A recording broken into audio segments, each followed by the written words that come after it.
Shalom, mari kita menginjil. Hari ini kita akan bahas dengan tema korban persembahan dari dua anak. Korban persembahan dari dua anak. Minggu lalu kita telah bahas tentang yang pertama, anak yang seperti apakah Kain bagi Adam dan Hawa. Dua, kenapa anak kedua dinamai Habel? Kenapa anak kedua dinamai Habel?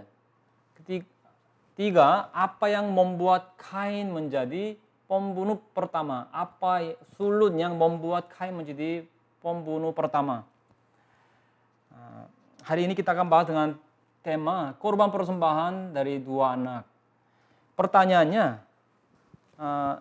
di luar Taman Eden,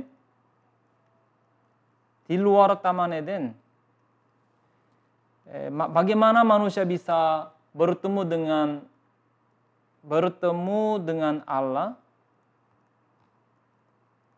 Bagaimana caranya? Satu-satunya cara adalah melalui korban persembahan. Kalau zaman sekarang ini ibadah, korban persembahan. Kalau zaman sekarang ini ibadah. Kalau puncak dari ibadah itu adalah sebenarnya persembahan, saudara. Nah, dan permulaan dari pergerakan penebusan lewat mezbah yang memberikan korban persembahan adalah Kejadian pasal 4. Pertanyaannya, dua anak lelaki Adam, yaitu Kain dan Habel, apa perbedaannya? Perbedaannya adalah Allah menerima korban persembahan mereka atau tidak. Dengan bahasa zaman sekarang ini, apakah Tuhan menerima ibadah kita atau tidak? Ibadah yang seenak diri kita, seenak diri, atau berkenan pada manusia, atau ibadah yang berkenan pada Bapa. Nah, hari ini kita akan membahas tentang penyelenggaraan penebusan yang berhubungan dengan korban persembahan. Yang pertama, Kain dan korban persembahannya, dan Habel dan korban persembahannya. Kain dan korban persembahannya, dan Habel dan korban persembahan Habel. Meskipun telah percaya Yesus puluhan tahun, orang-orang hanya berkata seperti ini, oh, Tuhan tidak menerima korban persembahan Kain. Maksudnya, itu orang-orang tidak begitu tahu bahwa Tuhan tidak menerima diri Kainnya itu sendiri. Saudara, apakah Allah adalah Allah yang hanya menerima korban persembahan? Allah menerima orang, ya, orang. Allah menerima orang dan korban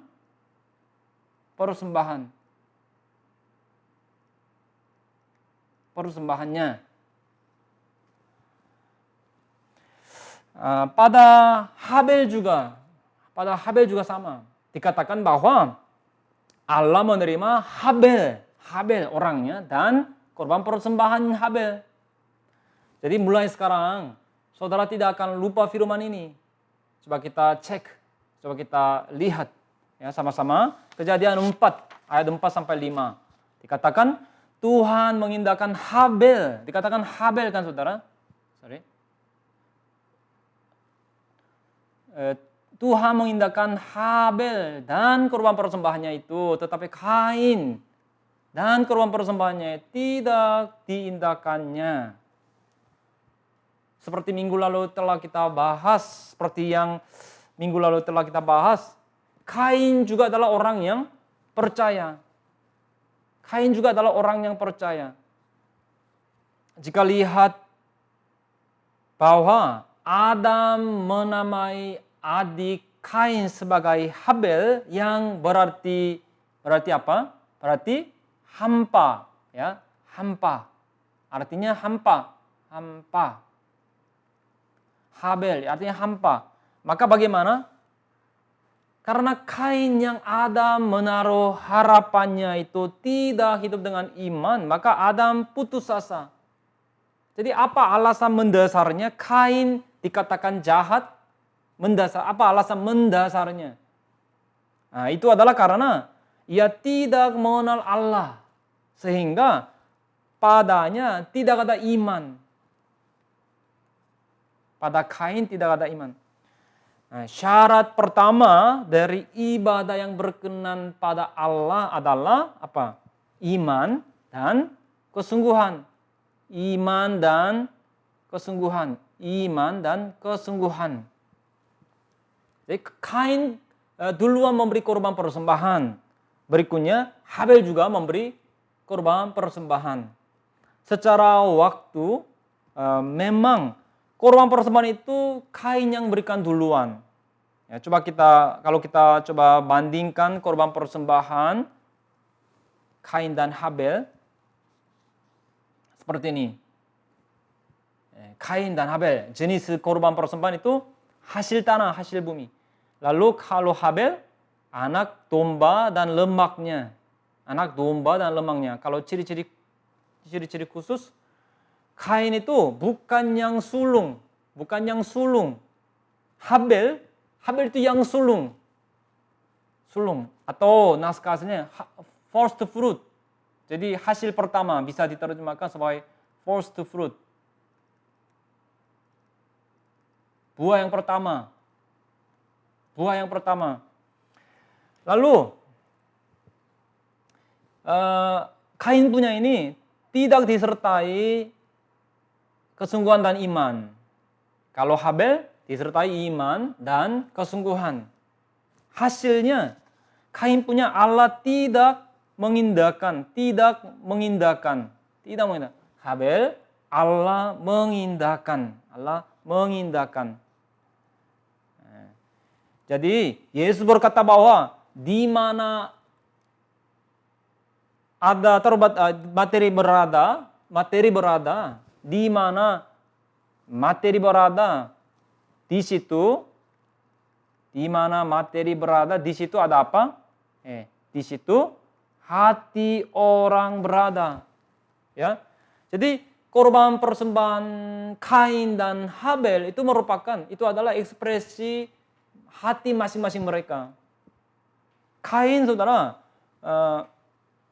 Kain bukannya memberikan hal yang sulung, tetapi ia memberikan yang menengah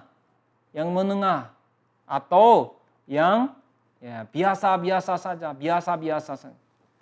Ia makan semuanya dulu, lalu tidak ada perhatian tentang yang sulung atau hal yang pertama. Tetapi pada korban persembahan yang Habel berikan, itu ada satu kata yang tidak tertera pada korban persembahan Kain. Itu apa, saudara? Nah, itu adalah Bekora, bahasa Ibraninya. Bekora, yaitu Bekora.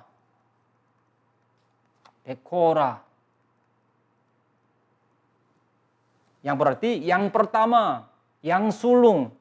Bekora ini berasal dari kata bakar yang artinya lahir yang pertama. Jadi hal yang pertama berarti kesungguhan, yaitu hal yang paling disayangi. Jika lihat Imamat 23 ayat 10 dan 20, kandung pertama atau hasil pertama dari penuhan itu adalah milik Tuhan. Jadi Tuhan selalu senang akan hal yang pertama atau gandum yang pertama. Maka anak sulung pun Allah kuduskan sebagai miliknya, milik Allah.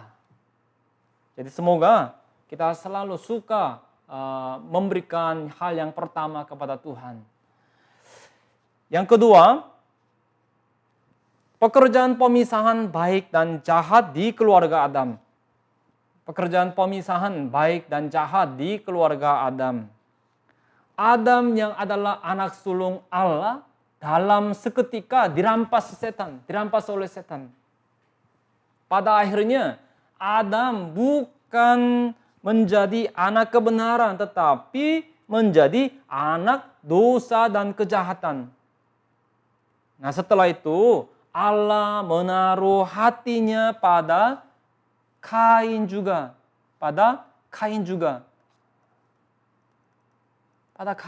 Hati Tuhan ditaruh pada Kain sebagai anak sulung Adam, anak sulung Adam. Tetapi Kain yang adalah anak sulung yang diperanakan Adam pun setan hendak rampas. Maka Allah melihat bahwa tahu-tahunya setan sudah siap menerkam di depan pintunya. Pintu itu apa, saudara? Pintu hati Kain.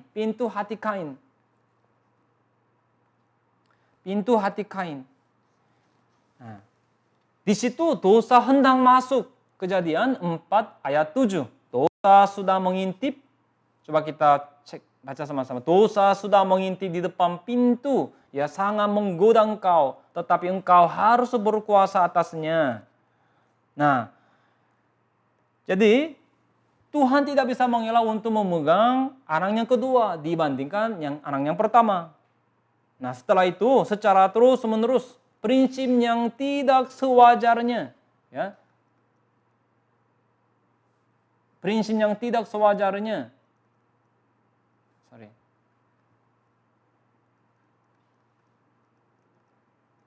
Prinsip yang tidak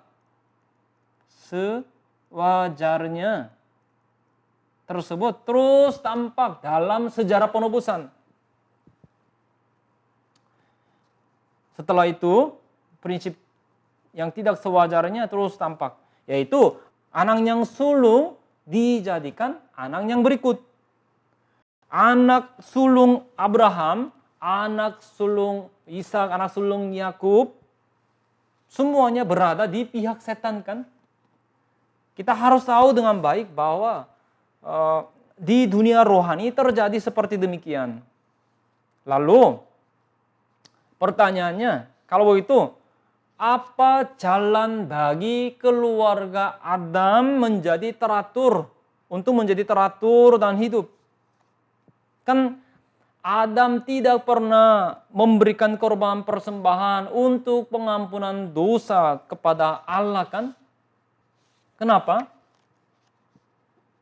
Dari posisi Adam, ia bisa berhadapan dengan Allah dan juga bisa apa? Karena Adam tidak taat, ia bisa juga berhadapan dengan setan. Dengan kata lain, tiba-tiba terjadilah dua tuan. Misalnya seorang perempuan, tuannya ada dua. Apakah dia bisa mengurus rumah tangga dengan baik? Bukankah ia akan menjadi seperti serigala yang melihat-lihat muka? Seperti demikian, satu orang tidak bisa melayani dua tuan. Apakah bisa? Tidak, kan? Ini adalah prinsip dan perintah Allah. Lukas 16 ayat 14. Matius 6 ayat 24. Jadi Adam bisa berhadapan dengan Allah, juga bisa berhadapan setan. Pada akhirnya Allah tidak menuntut korban persembahan pada Adam. Kenapa? Karena Adam dan Hawa, Adam telah menjadi seperti badan utama dari baik dan jahat. Maka anak yang keluar dari benih, darah dan daging tersebut adalah Kain dan Habel. Dua-duanya saudara, kan? Dua-duanya saudara. Jadi kakaknya Kain dan adiknya Habel. Lalu siapa yang dijadikan baik dan siapa yang dijadikan jahat? Baik dan jahat harus dibelah dipisahkan. Baik dan jahat harus dibelah dan dipisahkan kan? Itu baik dan jahat yang ada di dalam Adam itu telah tampak terbelah pada Kain dan Habel. Melalui korban persembahan, jadi melalui korban persembahan baik menjadi lebih baik dan jahat menjadi lebih jahat, yaitu dipisahkan dengan jelas. Jika lihat proses penciptaan di Kejadian pasal 1 pun terjadi pemisahan kan, terang dan gelap, siang dan malam. Maka disuruh jangan menabur benih dua macam benih di dalam satu ladang. Serta baju pun disuruh apa? Disuruh jangan pakai baju yang ditenun dengan dua bahan. Allah ingin membuat Adam dan Hawa ke posisi sebelum berbuat dosa.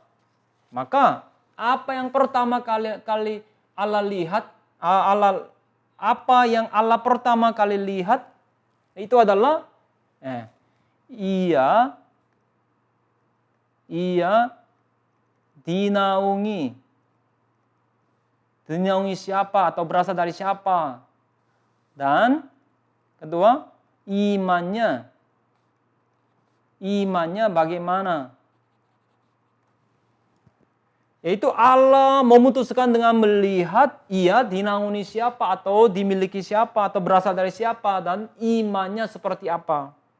Hasilnya Habel memberikan korban persembahan. Habel memberikan korban persembahan yang lebih baik dengan iman dibandingkan Kain. Maka dikatakan di Ibrani 11 ayat 4 bahwa Habel memperoleh kesaksian bahwa ia benar. Misalnya pendeta Brampak sering mengatakan contoh seperti ini, saudara. Merebus jagung, tetapi tidak mau berikan ke tamu yang datang ke rumah. Tuan rumah maunya tamu itu segera pergi karena tidak mau diberikan jagung tersebut. Si tamu telah sadar. Itu harganya paling seberapa sih? Kenapa sampai sebegitu tidak mau berikan? Lalu anak yang punya rumah itu masuk lalu mencium bau jagung rebus kan? Maka apa yang ia katakan? Mami, jagungnya sudah cukup matang kan? Lalu apakah si ibu akan menjawab? Apakah si ibu akan jawab, oh iya, ayo kita ambil dan makan. Tidak kan saudara? Tapi apa yang dikatakan? Karena tidak mau bagi kepada si tamu juga, maka dijawabnya, oh belum, masih lama. Dengan kata-kata tersebut, maka si tamu akan bisa sadarkan, oh apakah aku lebih remeh dari sepotong jagung tersebut? Dasar. Maka si tamu ambil ketetapan hati untuk mau pulang saja. Lalu tuan rumahnya jawab apa? Aduh, coba tunggu sebentar lagi. Setelah jagungnya matang, makan baru pergi. Sebenarnya sudah matang, tapi hanya basa-basi saja begitu. Dan karena sebal, apakah si tamu tetap akan duduk tunggu sampai jagungnya dihidangkan? Tidak kan saudara? Jadi masalahnya bukanlah perkataan-perkataan secara luar, tetapi di hati.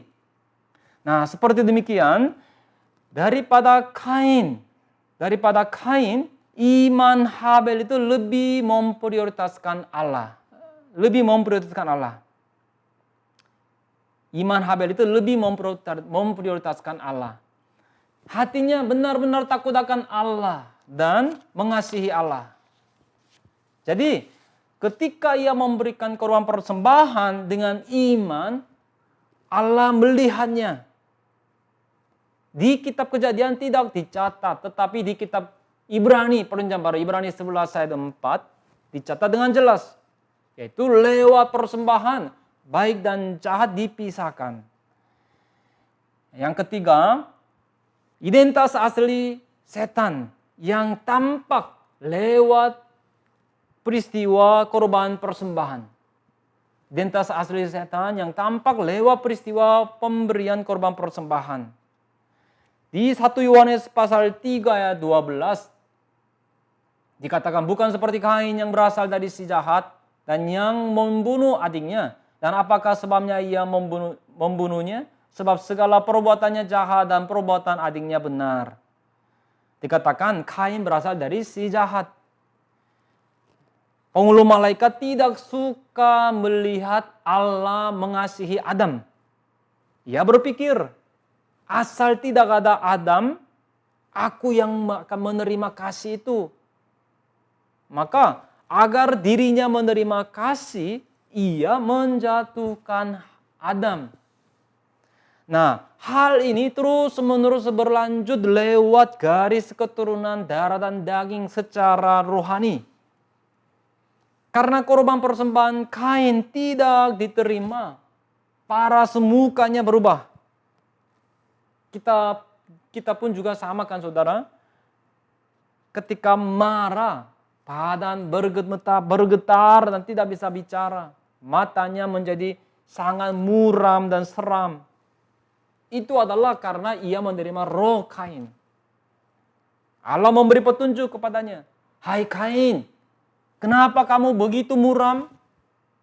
Karena korban persembahanmu tidak aku terima, makanya kamu murka.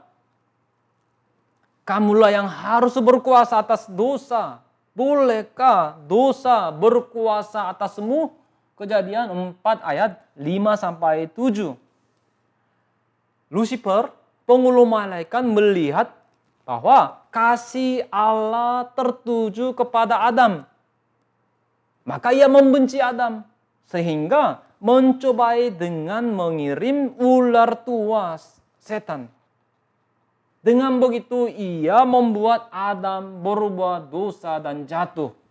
Lalu sebagai hasilnya, pertanyaannya sebagai hasilnya, apakah Allah mengasihi Lucifer? Tidak kan saudara? Allah memalingkan mukanya. Jadi kita harus sadar prinsip mendasar Alkitab seperti demikian. Kalau begitu, karena Allah tidak mengindahkan korban persembahan Kain, apakah tidak ada harapan? Apakah tidak ada harapan bagi Kain? Yaitu ketika Allah hanya mengindahkan korban persembahan, ya ketika Allah hanya mengindahkan korban persembahan Habel, apakah tidak ada kesempatan bagi Kain? Karena Kain tidak terhubung dengan Allah. Jadi bagaimana? Kan kita manusia, kondisinya tidak terhubung dengan Allah karena dosa, ya kan? Hanya melalui Yesus sebagai pengantara manusia bisa bertemu dengan Allah. Itu sebabnya Kain harus sadar, menyadari kehendak Allah. Karena Allah telah menerima Habel dan korban persembahannya, maka apa yang seharusnya Kain lakukan? Hai dik, kamu mengasihi kakak kan? Ya kakak, pasti kan? Begitu ya? Kalau begitu, aku minta tolong satu halnya. Oh ya, bilang saja kak. Karena Allah tidak menerima korban persembahanku, maka aku berikan korban persembahanku melalui kamu ya. Jika seandainya Kain bukannya membenci Habel, melainkan mengasihinya dan memberikan korban persembahan melalui dia, maka kejatuhan keluarga Adam, pendahulu manusia pertama, itu dapat dapat dipulihkan. Yaitu di keluarga itu akan terwujud rupa firman. Sehingga siaplah fondasi iman untuk menyambut Mesias. Tapi Kain tidak melakukan demikian. Kain iri hati. Akhirnya membunuh adik-adiknya. Saat itu darah adik yang benar itu tercurah ke bumi. Sehingga bagaimana? Jika lihat Kejadian pasal 4 ayat 10, bumi terkejut. Lalu membuka mulut dan berseru kepada Allah. Jadi darah Habel, orang yang Allah akui, itu jatuh ke tanah. Lalu melapor kepada Allah. Allah memanggil Kain. Dan bertanya tentang adiknya kan. Lalu Kain berkata, bohong. Apakah aku adalah penjaga adikku? Maka keluarga Adam berakhir total begitu saja lewat pembunuhan, saudara. Dan sebagai gantinya diberikanlah Set anak ketiga ke keluarga Adam, sehingga Yesus datang lewat garis keturunan Set itu. Nah, seperti demikian.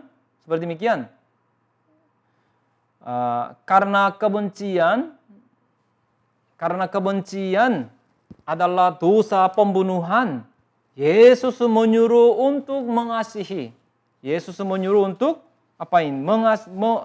Mengasihi. Matius 22 ayat 34 sampai 40. Bahkan sampai digantung di kayu salib pun Yesus menyuruh untuk saling mengasihi. Yohanes 15 ayat 9 sampai 13. Yohanes 15 ayat 9 sampai 13 dan 17. Dikatakan juga di Perjanjian Baru, Roma 13 ayat 8. Coba kita baca sama-sama, 3, 2, 1. Janganlah kamu berhutang apa-apa kepada siapapun juga, tetapi hendaklah kamu saling mengasihi. Sebab barang siapa mengasihi sesamanya manusia, ia sudah memenuhi hukum Taurat. Jadi meskipun kita tidak bisa menjaga semua hukum Taurat, tetapi jika kita mengasihi, maka dianggap kita telah menjaga semuanya. Roma pasal 13 ayat 10. Jika kita mengasihi, ketika Allah melihat kita, ia bersukacita sambil berkata, orang yang menyempurnakan hukum Taurat ada di gereja Bukit Sion. Puji Tuhan. Amin. Kesimpulan, di Roma 5 ayat 14 dikatakan, bahwa Adam adalah gambaran dari Dia yang akan datang. Sebagai ganti manusia pertama, Yesus datang sebagai manusia kedua. Jika manusia pertama adalah anak sulung, maka Adam kedua, manusia kedua pun adalah anak sulung. Karena anak sulung yang pertama dirampas, maka itu harus dipulihkan kan? Misalnya, jika menemukan seorang bayi di pinggir jalan, harus bagaimana? Aduh, ini anak siapa ya? Lalu harus mencari orang tuanya kan? Seperti demikian, Adam yang jatuh dalam dosa, siapa yang menciptakannya? Allah kan? Itu sebabnya mau pertanggungjawabannya ada pada Allah. Ya, bukannya Tuhannya salah, tetapi Tuhan harus menanggung jawabnya gitu. Maka Allah hendak mencari kembali anak sulung yang hilang. Bagaimana caranya? Nah, itu adalah dengan membuat dua anak lelaki lahir. Dua anak lelaki dilahirkan dan menyuruh mereka memberi korban persembahan kepada Allah. Dengan demikian, Allah hendak memulihkan hak kesulungannya. Pada akhirnya, anak pertama dari Adam yang diperoleh dalam kasih karunia Allah adalah Kain. Tetapi anak sulung di keluarga Adam, setan buat menjadi rusak. Jadi tiap kali anak sulung dilahirkan, anak sulung itu diambil oleh setan. Jadi betapa mengecewakannya itu. Betapa mengecewakannya itu kan. Maka semenjak itu, sejarah 6.000 tahun, istilahnya merupakan sejarah mencari anak sulung. Mengapa hari Paskah? Mengapa hari Paskah? Di hari Paskah, Allah membunuh anak-anak sulung Mesir. Anak-anak sulung Mesir kenapa dibunuh? Memangnya anak sulung binatang itu ada dosa apa? Anak ayam, anak anjing, anak lembu misalnya. Ketika anak-anak sulung semuanya mati, seluruh tanah Mesir menjadi dipenuhi dengan tangisan. Nah, semenjak Adam, ketika tiba zaman Nuh adalah anak sulung Allah kan. Allah ingin membuat Nuh menjadi bapa iman. Persis seperti Adam, umat manusia pertama. Jadi Allah membuat terjadi penghakiman dengan berpusat pada Nuh. Tetapi itu pecah lagi. Kenapa? Kali ini karena Ham di keluarga Nuh diserang setan. Pada akhirnya Allah menemukan Abraham, keturunan ke-10 semenjak Nuh. Jadi seperti yang kita bahas minggu lalu, Abraham menerima berkat dan sukses itu adalah karena ia beribadah dan menjadi bapa, akhirnya dia menjadi bapa iman.